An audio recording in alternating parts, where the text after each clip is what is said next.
নমস্কার বন্ধুরা, আরও একটি নতুন ভিডিওতে তোমাদের সবাইকে স্বাগত জানাই। তো বন্ধুরা, রাজ্যে নতুন নিয়োগ শুরু হলো। ক্লার্ক পোস্টের তরফ থেকে তোমাদের কিন্তু এখানে নতুন নিয়োগ বন্ধুরা শুরু হলো। ক্লার্ক পোস্টে তোমাদের নিয়োগ করা হবে, যেখানে রাজ্যের প্রত্যেকটি জেলা থেকে তোমরা কিন্তু আবেদন করতে পারবে। ছেলে এবং মেয়ে, মেল এবং ফিমেল ক্যান্ডিডেট তোমরা কিন্তু সবাই আবেদন কিন্তু করতে পারবে। মিনিমাম যদি 18 বছর বয়স হয়ে থাকে তোমরা কিন্তু এখানে অ্যাপ্লাই করতে পারবে। এবং সাথে সাথে বন্ধুরা এখানে সবাই কিন্তু আবেদন করতে পারবে। ফ্রেশার ক্যান্ডিডেট আবেদন করতে পারবে, পাশাপাশি যাদের এক্সপিরিয়েন্স রয়েছে তারা কিন্তু এখানে আবেদন করতে পারবে। সবার জন্য কিন্তু এখানে ভ্যাকান্সিস কিন্তু রয়েছে। এবং পাশাপাশি বন্ধুরা তোমাদের স্যালারি কাঠামো কিন্তু হাই লেভেলের রয়েছে। স্যালারি কাঠামো ভালো রয়েছে, সেটা কিন্তু আমি দেখাবো অফিসিয়াল নোটিশ থেকে। পাশাপাশি বন্ধুরা তোমাদের সিলেকশন প্রসেসটা জানাই। সিলেকশন প্রসেসের মধ্যে তোমাদের প্রথম যেটা হবে সেটা হচ্ছে রিটেন এক্সাম হবে। তারপর তোমাদের কিন্তু রয়েছে কম্পিউটার টেস্ট রয়েছে একটি, তারপর কিন্তু ইন্টারভিউ। এই গুরুত্বপূর্ণ 3টি স্টেপ যদি কমপ্লিট করতে পারো সেই ক্ষেত্রে তোমরা কিন্তু ফাইনালি এখানে জয়েনিং নিতে পারবে। তো পাশাপাশি বন্ধুরা আমরা অফিসিয়াল নোটিস থেকে কিন্তু সমস্তটাই পরপর স্টেপ বাই স্টেপ জানাবো। আর আরেকটা বিষয় জানাই, সেটা হচ্ছে তোমাদের কিন্তু এখানে অফলাইনে কিন্তু আবেদন করতে হবে। এখানে এখানে আবেদন করতে গেলে অফলাইনে আবেদন করতে হবে। এই অফিসিয়াল যে নোটিশ রয়েছে নোটিশের সাথে কিন্তু একটি অ্যাপ্লিকেশন ফর্ম কিন্তু দেওয়া রয়েছে, সেটা কিন্তু তোমাদের প্রপার ডিটেলস তোমাদের কিন্তু ফিল আপ করতে হবে। রিলেভেন্ট সমস্ত ডকুমেন্টস তোমাদের অ্যাটাচ করতে হবে। তারপর কিন্তু এদের একটি নির্দিষ্ট লোকেশন রয়েছে, সেই লোকেশনে তোমাদের সমস্ত ডকুমেন্টস তোমাদের কিন্তু গিয়ে জমা করে আসতে হবে। এই যে বিষয় রয়েছে পরপর স্টেপ বাই স্টেপ সমস্তটা দেখাবো। এবং তোমাদের এখানে লাস্ট ডেট কী রয়েছে, লাস্ট ডেট কী রয়েছে আর এই অফিসিয়াল নোটিশ তোমরা কোথা থেকে পাবে, সমস্ত বিষয়গুলো কিন্তু থাকবে বন্ধুরা এই ভিডিওতে। কমপ্লিট ইনফরমেশন কিন্তু দেবো। ভিডিওটি একদম স্কিপ নয়, প্রথম থেকে শেষ পর্যন্ত দেখতে থাকো। আর সাথে সাথে বন্ধুরা অবশ্যই ভিডিওতে একটি লাইক ও শেয়ার করে দাও। এক্ষুনি ভিডিওতে একটি লাইক ও শেয়ার করে দাও। আর চ্যানেলে যদি নতুন হয়ে থাকো অবশ্যই চ্যানেলটিকে তোমরা সাবস্ক্রাইব করে সাথে বেল আইকনটি প্রেস করে রাখবে। এইভাবে নিয়মিত রাজ্য অথবা কেন্দ্রের সমস্ত গুরুত্বপূর্ণ চাকরির অফিসিয়াল আপডেট তোমরা সবার আগে আমাদের এই চ্যানেল থেকে পেয়ে যাবে। তো চলো দেখে নেবো অফিসিয়াল নোটিশ। নোটিশ থেকে সমস্ত তথ্যগুলো তোমাদেরকে পরপর দেখিয়ে দিচ্ছি।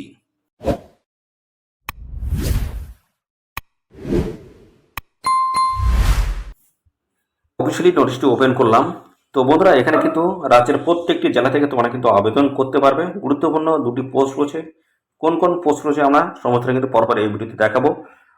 তো দেখে নাও তার আগে এখানে তোমরা কীভাবে আবেদন করবে এবং কোথায় তোমাদের এখানে জমা করতে হবে সমস্ত বিষয়গুলো পরপর দেখাচ্ছি। এখানে দেখতে পাচ্ছি রিসেন্ট পাসপোর্ট সাইজে কিন্তু ফটো তোমাদের কিন্তু অ্যাটাচ করতে হবে, ডান দিকে দেখতে পাচ্ছ। এবং এখানে দেখতে পাচ্ছ তোমাদের যে পোস্টের তরফ থেকে নিয়োগ করা হচ্ছে সেই পোস্টের নাম কিন্তু দেবে। যে পোস্টে তোমরা এখানে আবেদন করতে চাইছো সেই পোস্টের নাম কিন্তু তোমরা দিয়ে দেবে। আর এখানে তোমরা কিন্তু একজন ক্যান্ডিডেট একটি মাত্র পোস্টে আবেদন তোমরা কিন্তু করতে পারবে, একাধিক পোস্টে তোমরা কিন্তু এখানে আবেদন করতে পারবে না। আসি 1 নম্বরে তোমাদের যেটা রয়েছে দেখতে পাচ্ছ তোমাদের নাম, অ্যাপ্লিকেন্ট নেম, তোমাদের নাম লিখতে হবে বড় অক্ষরে, তোমাদের কিন্তু এখানে নাম লিখতে হবে। তারপর রয়েছে 2 নম্বরে ডেট অফ বার্থ, তোমাদের কিন্তু জন্ম তারিখ এখানে দিতে হচ্ছে 30/9/2024। তোমাদের কিন্তু বয়স এখানে ক্যালকুলেশন করতে হবে, সেই হিসেবে এখানে তোমাদের ডে মান্থ এবং ইয়ার হিসেবে তোমাদের কিন্তু বয়সটা ক্যালকুলেশন করতে হবে। তারপর হচ্ছে জেন্ডার, মেল না ফিমেল সেই জেন্ডার এখানে মেনশন করতে হবে। ম্যাটেরিয়াল স্ট্যাটাস হচ্ছে ম্যারিড না আনম্যারিড সেটা কিন্তু ক্লিয়ার করতে হবে। তারপর রয়েছে ফাদার, হাজব্যান্ড, যে সমস্ত মেয়েরা তোমাদের বিবাহ হয়ে গেছে সেক্ষেত্রে তোমাদের হাজব্যান্ড নেম দিতে হবে। এবং যে সমস্ত মেয়ে এবং ছেলেদের বিবাহ হয়নি সেই ক্ষেত্রে তোমাদের কিন্তু এখানে ফাদার নেমস দিতে হচ্ছে। অর্থাৎ মেয়েদের ক্ষেত্রে কিন্তু এটা বন্ধুরা যদি তোমাদের বিবাহ না হয়ে থাকে সেক্ষেত্রে তোমাদের ফাদার নেমস কিন্তু দিতে হচ্ছে। পাশাপাশি চলে আসি category, SC ST OBC general EC এবং ইডাব্লিউ যে সমস্ত ক্যাটাগরি প্রার্থী রয়েছে তোমরা কোন ক্যাটাগরি অবশ্যই ক্যাটাগরি সিলেক্ট করবে। অ্যাড্রেস রয়েছে, করেসপন্ডেন্স অ্যাড্রেস রয়েছে এবং পার্মানেন্ট অ্যাড্রেস। তো এখানে দেখতে পাচ্ছ 2টি অ্যাড্রেস কিন্তু মেন বলা রয়েছে, করেসপন্ডেন্স অ্যাড্রেস এবং পার্মানেন্ট অ্যাড্রেস। দুটো যদি সেম হয় সো সেমভাবে তোমাদের কিন্তু ফিল আপ করতে হবে। প্রথমটা তোমাদের কিন্তু ভিলেজ, তারপরে হচ্ছে পোস্ট অফিস, তারপরে পুলিশ স্টেশন, তারপরে ডিস্ট্রিক্ট রয়েছে, পিনকোড দিতে হচ্ছে। সেম যদি হয় তো সেমভাবে তোমাদের কিন্তু ফিল আপ করতে হবে। পরবর্তী রয়েছে তোমাদের কিন্তু দেখতে পাচ্ছ মোবাইল নাম্বার দিতে হচ্ছে এবং ইমেল আইডি, এই দুটো কিন্তু ম্যান্ডেটরি বন্ধুরা অবশ্যই দিতে হচ্ছে। না ফার্দার যে সমস্ত রিফারেন্স বা আপডেট যেগুলো আসবে সমস্ত কিন্তু মোবাইল নাম্বার এবং ইমেল আইডির মাধ্যমে তোমরা কিন্তু পাবে। শিক্ষাগত যোগ্যতা দেখতে পাচ্ছ তোমাদের এখানে যদি গ্র্যাজুয়েট পাশে যদি নেয় তাহলে সেক্ষেত্রে অবশ্যই তোমাদের কিন্তু 10th পাস থেকে তোমাদের শুরু করতে হবে। 10th এবং 12 পাসের সার্টিফিকেটগুলো কিন্তু আগে দিতে হবে, তারপর কিন্তু গ্র্যাজুয়েশন, এ দুটো কিন্তু অবশ্যই ম্যান্ডেটরি বলতে দিতেই কিন্তু হচ্ছে। শুধুমাত্র গ্র্যাজুয়েশনটা দিলেই কিন্তু হবে না, তার আগে কিন্তু মাধ্যমিক এবং উচ্চ মাধ্যমিকের সমস্ত ডকুমেন্টস কিন্তু এখানে ইনপুট করতে হবে। এবং সেই হিসেবে তোমার ডিটেলস কিন্তু এখানে কত সালে তোমরা মাধ্যমিক পাস করেছো, সাথে সাবজেক্ট কী ছিল, মার্ক অফ 10 কী, ডিভিশন কী ছিল, পার্সেন্টেজ কত, সমস্তটা কিন্তু পরপর যদি গ্র্যাজুয়েট পর্যন্ত থাকে সমস্ত মাধ্যমিক, উচ্চ মাধ্যমিক, গ্র্যাজুয়েশনের সমস্ত ডিটেলস কিন্তু এখানে দিতে হবে। তারপর দেখতে হচ্ছে ডিটেল অফ ওয়ার্ক এক্সপিরিয়েন্স তোমাদের কিন্তু এখানে দিতে হচ্ছে। পরবর্তী রয়েছে কম্পিউটার নলেজ সার্টিফিকেট, এখানে তোমাদেরকে দিতে হচ্ছে। এবং পাশাপাশি চলে আসছে তোমাদের কিন্তু ডেট রয়েছে এবং প্লেস রয়েছে। তো যে ডেটে তোমরা এই অ্যাপ্লিকেশন ফর্মটা জমা করবে সেই ডেট কিন্তু এখানে দেবে। পরবর্তী দেখতে পাচ্ছ তোমাদের কিন্তু এখানে সিগনেচার করে দিতে হচ্ছে। তো সিগনেচার করে দিলেই কিন্তু তোমাদের এই অ্যাপ্লিকেশন ফর্মটা কিন্তু ফিল আপ কিন্তু কমপ্লিট হয়ে যাবে। তো তোমাদের কোন কোন ডকুমেন্টস অ্যাটাচ করতে হবে বলা হচ্ছে, এস প্রুফ হিসেবে মাধ্যমিকের অ্যাডমিট সার্টিফিকেট দিলেই কিন্তু হয়ে যাচ্ছে। এবং পরবর্তী রেসিডেন্স প্রুফ হিসেবে তোমাদের কিন্তু অবশ্যই ভোটার কার্ড, যেটা কিন্তু বলা হচ্ছে applicant must B a citizen of India, অবশ্যই কিন্তু ভারতীয় নাগরিক হতে হচ্ছে। সাথে দেখতে পাচ্ছ voter card, recent gas bill যদি থাকে সেটা তোমরা দিতে পারো, আধার কার্ড দিতে পারো, রেশন কার্ড রয়েছে, রেসিডেন্সিয়াল সার্টিফিকেট তোমাদের কিন্তু নিতে হবে। দেখতে পাচ্ছ কোথা থেকে বলা হচ্ছে পঞ্চায়েত প্রধান রয়েছে। এবং পাশাপাশি দেখতে পাচ্ছ রেসিডেন্ট সার্টিফিকেট গ্রাম চেয়ারম্যান অফ দ্য মিউনিসিপ্যালস, এই সমস্ত জায়গা থেকে তোমাদের কিন্তু সার্টিফিকেট নিলে কিন্তু হয়ে যাচ্ছে বন্ধুরা। তো পরবর্তী পর্যায়ে কি রয়েছে দেখে নেবো। পরবর্তী পর্যায়ে রয়েছে একাডেমিক এবং কম্পিউটার কোয়ালিফিকেশন তোমাদের কিন্তু এখানে লাগছে। সেটা কিন্তু সমস্ত ডকুমেন্টস কিন্তু জেরক্স করে সেলফ অ্যাটেস্টেড করে অ্যাটাচ কিন্তু করতে হবে অ্যাপ্লিকেশন ফর্মের সাথে। তারপরে certificate of the caste certificate তোমাদের কিন্তু দিতে হচ্ছে সেলফ অ্যাটেস্টেড করে। তারপরে তোমাদের কিন্তু রয়েছে এক্সপিরিয়েন্স সার্টিফিকেট দিতে হচ্ছে। এবং পরবর্তী রয়েছে to self address envelope required, দেখতে পাচ্ছ required sites post stamps to be submitted with the application form. তো এখানে তোমাদের কিন্তু দুটো কিন্তু সেলফ অ্যাড্রেস এনভেলপ নিতে হচ্ছে, অর্থাৎ পোস্ট খাম তোমাদের কিন্তু এখানে নিতে হবে। দুটি কিন্তু পোস্ট খাম তোমাদের কিন্তু এখানে নিতে হবে।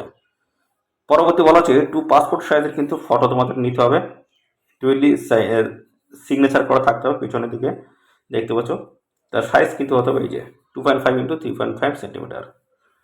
তারপরে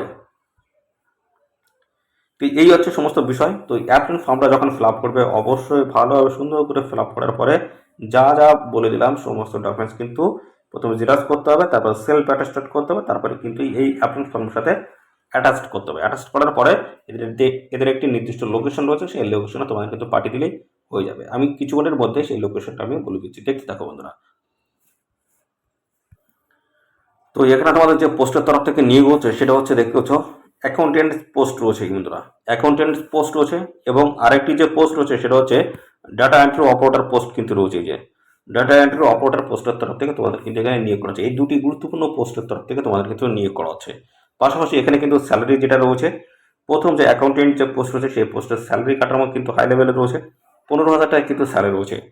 আর ডাটা এন্ট্রি অপারেটর যে পোস্ট রয়েছে সেই পোস্টে কিন্তু 11,000 টাকা পার মান্থ স্যালারিতে তোমাদের কিন্তু এখানে নিয়োগ করা হবে।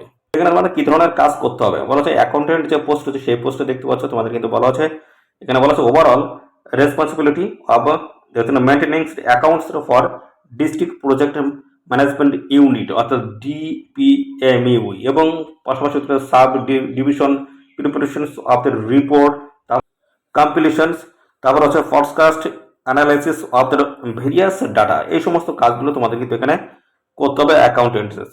এবং পাশাপাশি ডাটা এন্ট্রি যে অপারেটরের যে পোস্ট হচ্ছে সেখানে কিন্তু বলা হচ্ছে দেখতে পাচ্ছ to do the work of data entry report preparations এবং দেখতে পাচ্ছ কম্পিলেশনস, এই সমস্ত কাজগুলো তোমাদের কিন্তু করতে হবে। তো এখানে দেখতে পাচ্ছ শুধুমাত্র তোমরা কিন্তু একজন ক্যান্ডিডেট একটি মাত্র পোস্টে তোমরা কিন্তু এখানে আবেদন করতে পারবে। এবং পাশাপাশি দেখতে পাচ্ছ এখানে সমস্ত সংগঠিত শ্রেণীর প্রার্থীরা তোমরা কিন্তু বয়সে ছাড় পাবে। এসসি এবং পাশাপাশি এসটি ক্যান্ডিডেট যদি হয়ে থাকো সেক্ষেত্রে কিন্তু বয়সে 5 বছর ছাড় রয়েছে। ওবিসি ক্যান্ডিডেট যদি হয়ে থাকো সেক্ষেত্রে কিন্তু বয়সে 3 বছর কিন্তু ছাড় রয়েছে।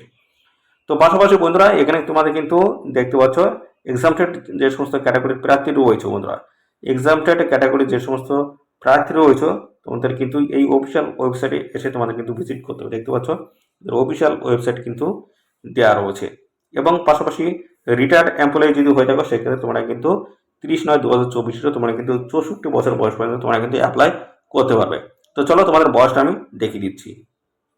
তো এখানে দেখতে পাচ্ছ তোমাদের বয়স কিন্তু যেটা বলা হচ্ছে 30/9/2024 তোমাদের কিন্তু বয়স ক্যালকুলেশন করতে হবে, সেই হিসেবে 18 থেকে 40-এর মধ্যে তোমাদের কিন্তু বয়স থাকতে হবে। দুটি পোস্টের ক্ষেত্রে কিন্তু একই রকম কিন্তু বয়স রয়েছে 18 থেকে 40। 18 থেকে 40-এর মধ্যে তোমাদের যদি বয়স থাকে অবশ্যই তোমরা কিন্তু এখানে অ্যাপ্লাই করতে পারবে। আর সমস্ত সম্মানিত শ্রেণীর প্রার্থীরা তোমরা কিন্তু বয়সে ছাড় পেয়ে যাবে। এসসি এবং এসটি 5 বছর ছাড় রয়েছে, ওবিসি কিন্তু এখানে 3 বছর বয়সের ছাড় তোমরা কিন্তু পেয়ে যাবে। তো এখানে তোমাদের সিলেকশন প্রসেসটা কি রয়েছে, তো এখানে যেটা বলা আছে, the written examinations will be objective types and multiple choice questions. দেখতে পাচ্ছ এখানে তোমাদের অবজেক্টিভ মাল্টিপল চয়েস টাইপের কিন্তু কোশ্চেন থাকবে এবং সেগুলোকে এখানে মেনশন করে দেওয়া রয়েছে। অ্যাকাউন্টেন্ট যে পোস্ট রয়েছে সেখানে রিটেন এক্সাম তোমাদের হবে, GK, current affairs, general mental abilities, arithmetics, English এবং অ্যাকাউন্টেন্সি থেকে তোমাদের কিন্তু কোশ্চেন থাকবে। দেখতে পাচ্ছ যেখানে অ্যালোটেড মার্ক অর্থাৎ নাম্বার যেটা বলা হচ্ছে 50 নাম্বার থাকবে। কম্পিউটার টেস্টের থেকে থাকবে তোমাদের 40 নাম্বার, ভাইভা ভয়েস থেকে থাকবে তোমাদের কিন্তু 10 নাম্বার। তো বন্ধুরা টোটাল যেটা হলো সেটা হচ্ছে 100 নাম্বার। পরবর্তী চলে আসি, ডাটা এন্ট্রি অপারেটর যে পোস্ট রয়েছে, রিটেন এক্সাম হবে, কারেন্ট জিকে রয়েছে, কারেন্ট অ্যাফেয়ার্স রয়েছে, জেনারেল মেন্টাল অ্যাবিলিটি রয়েছে, অ্যারিথমেটিক, ইংলিশ, এই সমস্ত বিষয় থেকে 40 থাকবে। আর কম্পিউটার থেকে 50 এবং ভাই থাকবে তোমাদের কিন্তু এখানে 10। টোটাল কিন্তু এখানেও তোমাদের কিন্তু 100 নাম্বারের উপরে তোমাদের কিন্তু পরীক্ষাটা হবে। তো এই হচ্ছে তোমাদের বিষয়। এবং পাশাপাশি এখানে যেটা বলা আছে, the short listed candidates in the written exam will be called for appearing in computer test. যারা রিটেন এক্সামে যারা শর্ট লিস্টেড হবে তাদের কিন্তু পরবর্তীতে কম্পিউটার টেস্ট এবং ভাই কিন্তু ডেকে নেওয়া হবে। এবং বলা আছে the final merit list will be prepared on the basis of the total mark obtains in the written exam, computer test এবং ভাইভা ভয়েস। তোমাদের ফাইনাল যে মেরিট লিস্ট যেটা প্রকাশ হবে সেটা কিন্তু রিটেন এক্সাম, কম্পিউটার টেস্ট এবং ভাইভার উপরে বেস করে তোমাদের কিন্তু এখানে ফাইনাল মেরিট লিস্ট কিন্তু বন্ধুরা প্রকাশ করা হবে। পরবর্তী বলা হচ্ছে দ্য সিলেকশন কমিটি, দেখতে পাচ্ছ revise the right two reject.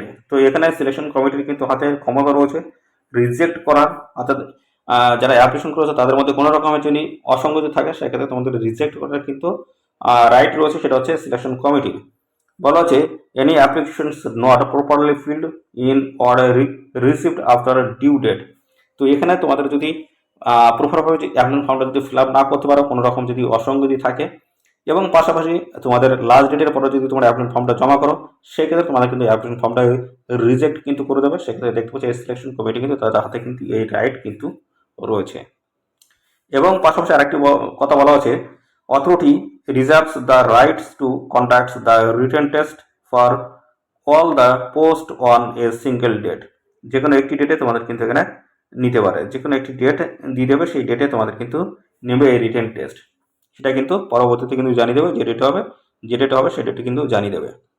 এই যে documents in original and the self attested photocopies, দেখতে পাচ্ছ for submission in respect of the identity proof, accidental certificate, academic qualification, caste certificate, date of birth, certificate of knowledge in computer and experience certificate for verification। Verification সময় তোমাদের কিন্তু তোমাদের সমস্ত original documents নিয়ে যেতে হবে, অর্থাৎ যা যা তোমরা অ্যাপ্লিকেশন ফর্মের সাথে অ্যাটাচ করেছো সেই সমস্ত অরিজিনাল সমস্ত ডকুমেন্টস তোমাদের কিন্তু যখন ভেরিফিকেশন হবে তখন কিন্তু সমস্ত ডকুমেন্টস তোমাদের কিন্তু সঙ্গে নিয়ে যেতে হবে। তো এই সমস্ত বিষয়গুলো কিন্তু রয়েছে। এবং পরবর্তীতে দেখতে পাচ্ছ যেটা বলা হচ্ছে রিটেন টেস্ট, কম্পিউটার টেস্ট এবং ভাইভা, এই যেগুলো হবে এদের যে ভ্যালু বা লোকেশন যেগুলো হবে সেগুলো কিন্তু পরবর্তীতে এদের ওয়েবসাইট থেকে তোমরা কিন্তু পেয়ে যাবে। তোমাদের ভাইভা কোথায় হবে, কম্পিউটার টেস্ট কোথায় হবে, রিটেন এক্সাম কোথায় হবে, সেগুলো তোমরা কিন্তু পরবর্তীতে কিন্তু পেয়ে যাবে এদের অফিসিয়াল ওয়েবসাইট থেকে। সাথে সাথে আমাদের চ্যানেলটিকে সাবস্ক্রাইব করে রাখবে, নিয়মিত আপডেট কিন্তু আমাদের চ্যানেল থেকে পেয়ে যাবে। তো এবার দেখে নাও তোমাদের শিক্ষাগত যোগ্যতা এখানে কি থাকতে হবে। বলা আছে দেখতে পাচ্ছ কমার্স গ্রাজুয়েট উইথ অনার্স, দেখতে পাচ্ছ কমার্স গ্রাজুয়েট উইথ অনার্স তোমাদেরকে থাকতে হবে। আর ওয়ার্কিং নলেজ তোমাদের থাকতে হবে কম্পিউটার এমএস অফিস প্যাকেজের, এবং পাশাপাশি ওয়ার্কিং নলেজ থাকতে হচ্ছে দেখতে পাবে স্প্রেড শিটস, ট্যালি এবং আছে দেখতে পাবে প্রেজেন্টেশনস প্যাকেজ, এই সমস্ত জায়গার নলেজ তোমাদের থাকতে হবে। এবং পরবর্তী যে পোস্ট রয়েছে এটা হচ্ছে data entry operator graduate in any discipline, অর্থাৎ কি যে কোনো শাখার গ্র্যাজুয়েটরা আবেদন করতে পারবে। এটা আর্টস, কমার্স, সায়েন্স যে কোনো ব্যাকগ্রাউন্ডের গ্র্যাজুয়েট প্রার্থীরা তোমরা কিন্তু এখানে আবেদন করতে পারবে। ওয়ার্কিং নলেজ থাকতে হচ্ছে এমএস অফিস কম্পিউটার থেকে, দেখতে হচ্ছে কম্পিউটার এমএস অফিস প্যাকেজ, এবং must be have typing speed থাকতে হচ্ছে 30 ওয়ার্ড পার মিনিট। তো এই যদি তোমাদের শিক্ষাগত যোগ্যতা বা কোয়ালিফিকেশন যদি থাকে সেক্ষেত্রে তোমরা কিন্তু এখানে অ্যাপ্লিকেশন করতে পারবে। তো পাশাপাশি বন্ধুরা তোমরা এখানে অবশ্যই আবেদন করে দেবে। তো বন্ধুরা এবার দেখে দিয়ে তোমরা কীভাবে এখানে আবেদন করতে পারবে। তো বন্ধুরা তোমরা এখানে আবেদন করতে পারবে অফলাইনে তোমরা কিন্তু এখানে আবেদন করতে পারবে। দেখতে পাচ্ছে অ্যাপ্লিকেশন ফর্ম কিন্তু রয়েছে, এই অ্যাপ্লিকেশন ফর্মটা এদের অফিসিয়াল ওয়েবসাইটে পেয়ে যাবে। যদি না পাও সেক্ষেত্রে আমাদের টেলিগ্রাম চ্যানেলে চলে যাও, টেলিগ্রাম চ্যানেলে অফিসিয়ালি যে অ্যাপ্লিকেশন যে ফর্মাট রয়েছে সেই ফর্মাট আমাদের টেলিগ্রাম চ্যানেলে দেওয়া থাকবে, ডাউনলোড করে নিয়ে তোমরা এখানে আবেদন করে দাও। তো এখানে তোমাদের কিন্তু বাই হ্যান্ডে কিন্তু এখানে অ্যাপ্লিকেশন ফর্মটা জমা করতে হবে। দেখতে পাচ্ছ অফিসের ঠিকানায় কিন্তু একটি ড্রপ বক্স রাখা রয়েছে, এখানে বলা হচ্ছে দেখতে পাচ্ছ SDO office Siliguri Rupashree section within দেখতে পাচ্ছ last date of submission of application by hand. তো এখানে লাস্ট ডেট রয়েছে, অ্যাপ্লিকেশন যে লাস্ট ডেট রয়েছে সেই ডেট হিসেবে তোমার এদের যে অফিসের ঠিকানা আছে সেই ঠিকানায় তোমাদের কিন্তু বাই হ্যান্ডে গিয়ে তোমাদের কিন্তু জমা করতে হবে, অর্থাৎ ফিজিক্যালি গিয়ে তোমাদের কিন্তু জমা করতে হবে সমস্ত ডকুমেন্টস। এই হচ্ছে তোমাদের বিষয়। অফিসিয়াল নোটিশটি দেখে নাও, পাবলিশ হলো গভর্নমেন্ট অফ ওয়েস্ট বেঙ্গল, দেখতে পাচ্ছ যেটা বলা হচ্ছে office of the sub divisional officers Siliguri Rupashree section শিলিগুড়ির তরফ থেকে তোমাদের এই নতুন নিয়োগ শুরু হলো। কারেন্ট একটি নোটিশ রয়েছে 10/9/2024 কিন্তু অফিসিয়াল নোটিশটি বন্ধুরা পাবলিশ হয়ে গেছে, যেখানে তোমাদের কিন্তু কন্ট্রাকচুয়াল বেসিসে তোমাদের কিন্তু নিয়োগ করা হবে রূপশ্রী প্রকল্পের অধীনে, যেখানে তোমাদের 30/9/2024 হচ্ছে লাস্ট ডেট রয়েছে। এই নির্দিষ্ট তারিখের মধ্যে অবশ্যই তোমরা এখানে সবাই আবেদন করে দেবে, ছেলে এবং মেয়ে তোমরা কিন্তু সবাই এখানে আবেদন করতে পারবে। এই ছিল সমস্ত গুরুত্বপূর্ণ তথ্য। আর এই নিয়োগ সংক্রান্ত কোনো তথ্য যদি জানতে ইচ্ছুক হও অবশ্যই কমেন্ট করবে, সাথে সাথে তোমাদের অবশ্যই ভিডিওতে একটি লাইক ও শেয়ার করে দেবে। আর চ্যানেলে যদি নতুন হয়ে থাকে অবশ্যই চ্যানেলটি তোমরা সাবস্ক্রাইব করে সাথে বেল আইকনটি প্রেস করে রাখবে। এইভাবে নিয়মিত রাজ্য অথবা কেন্দ্রের সমস্ত গুরুত্বপূর্ণ চাকরির অফিসিয়ালি আপডেট তোমরা সবার আগে আমাদের এই চ্যানেল থেকে পেয়ে যাবে। তো বন্ধুরা আজকের ভিডিও এই পর্যন্ত, পরবর্তী আরও একটি নতুন ভিডিওতে তোমাদের সাথে দেখা হবে। ধন্যবাদ।